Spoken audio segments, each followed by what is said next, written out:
When early settlers arrived in North America, survival wasn't guaranteed.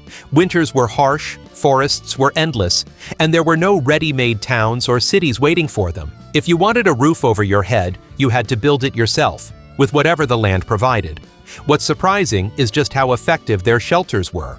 Many of the tricks they used for warmth, durability, and efficiency are the same ones off-grid builders and homesteaders still rely on today. In this video, we'll uncover 5 shelter-building secrets from the early settlers. Homes made of logs and sod, quick emergency shelters, natural insulation, and even underground hideouts. These weren't just makeshift huts. They were clever solutions that kept families alive in some of the toughest conditions on Earth. Log cabins. The log cabin has become almost a symbol of the American frontier, and for good reason. To settlers arriving in heavily wooded regions, timber was the most abundant resource around. With an axe and some determination, entire families could cut, shape, and stack logs into a sturdy home that would last for years. Building a log cabin didn't require nails or advanced carpentry. Settlers notched the logs at the ends so they locked together at the corners, creating strong, interlocking joints. Spaces between the logs were filled with clay, moss, or mud, a process called chinking, to seal out wind and rain. The thick log walls provided natural insulation, keeping cabins surprisingly warm in winter and cool in summer. These cabins weren't just practical, they were durable. A well-built log cabin could withstand storms, snow loads, and even wildlife scratching at the walls.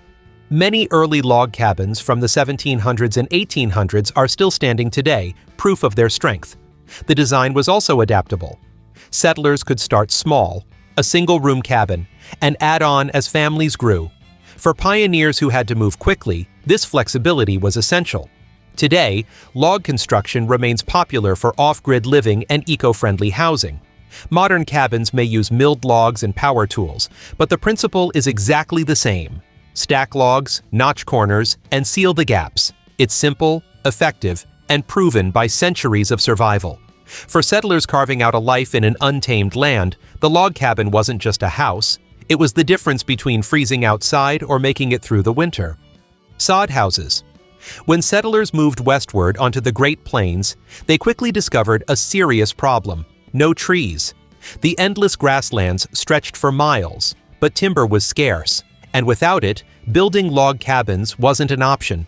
Instead, pioneers turned to the very ground beneath their feet and created one of the most practical shelters of the frontier, the sod house, or soddy.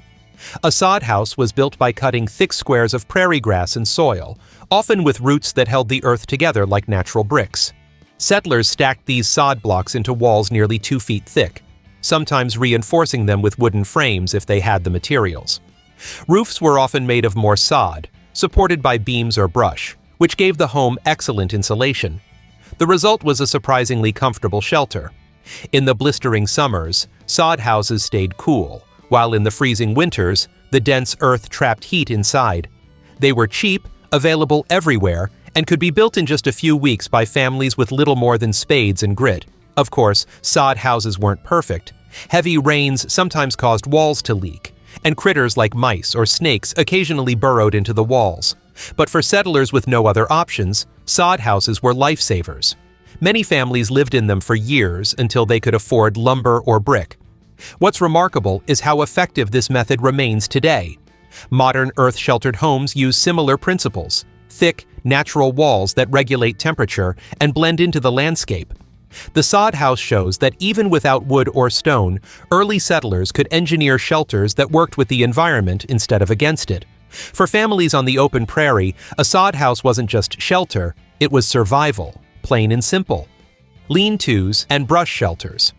Not every settler had the time or resources to build a cabin or sod house right away. Sometimes survival depended on something fast, a temporary structure that could go up in a single day. That's where lean-tos and brush shelters came in. Simple to construct, but surprisingly effective, these shelters gave pioneers, hunters, and scouts a fighting chance against the elements. A lean-to was usually built by propping a sturdy ridgepole between 2 trees or posts, then leaning branches, bark, or cut poles against it at an angle. The sloped wall was then covered with brush, leaves, or even animal hides to shed rain and block wind. By building a fire at the open side, settlers could stay warm, as the slanted roof reflected heat back into the shelter.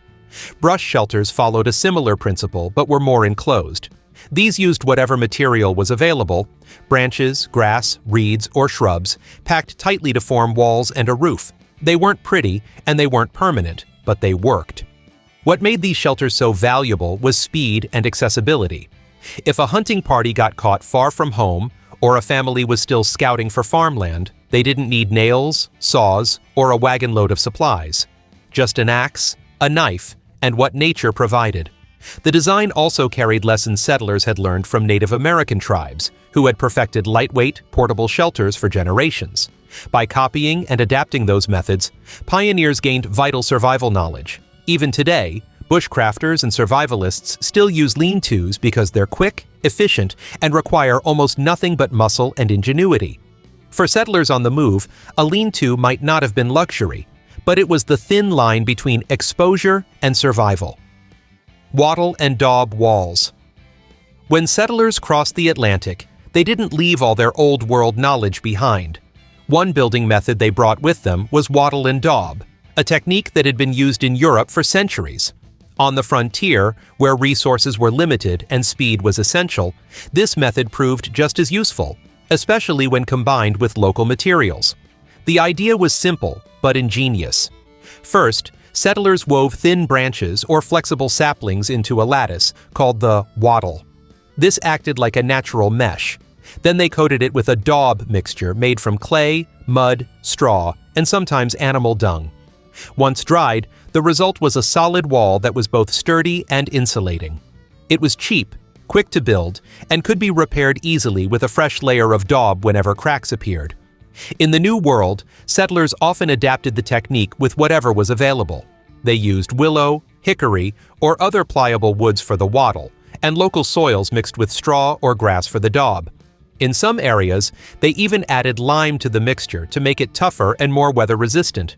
These walls weren't as durable as stone or brick, but they didn't need to be. For frontier life, wattle and daub struck the perfect balance between practicality and resourcefulness. Entire houses, barns, and storage buildings were constructed this way, keeping families sheltered until they could afford more permanent structures.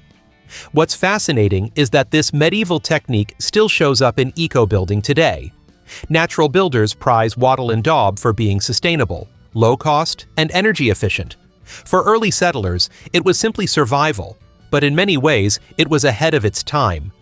On the edge of the wilderness, these mud-and-stick walls gave pioneers a crucial foothold, proving that even the simplest methods could hold back wind, rain, and cold. Earth cellars and dugouts. For settlers who needed both storage and shelter, the ground itself became their greatest ally. By digging into hillsides or cutting into flat earth, pioneers created earth cellars and dugouts, structures that were naturally insulated, hidden, and surprisingly practical. A dugout was exactly what it sounds like: a simple shelter carved into the earth, often reinforced with timber beams and a sod or wood roof. On the windswept prairies, where building materials were scarce, dugouts gave families immediate protection from weather extremes. Temperatures underground stayed relatively stable, meaning these shelters stayed cooler in summer and warmer in winter. For settlers in desperate situations, they were quick to build and provided instant relief. Earth cellars, on the other hand, were primarily storage spaces, but they often doubled as storm shelters. Settlers would dig them into a slope or construct them partly above ground, covering the structure with earth for insulation. These cool, dark spaces were perfect for preserving vegetables, dairy, and cured meats long before refrigeration existed. In times of famine or harsh winters, a well-stocked earth cellar could mean the difference between survival and starvation.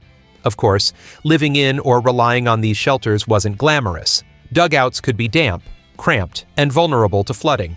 But as temporary homes, they offered safety and comfort in lands where other options were limited. Many settlers started out in dugouts before eventually building sod houses or cabins once they had the means. What's striking is that modern homesteaders and off-grid builders still use earth shelters today.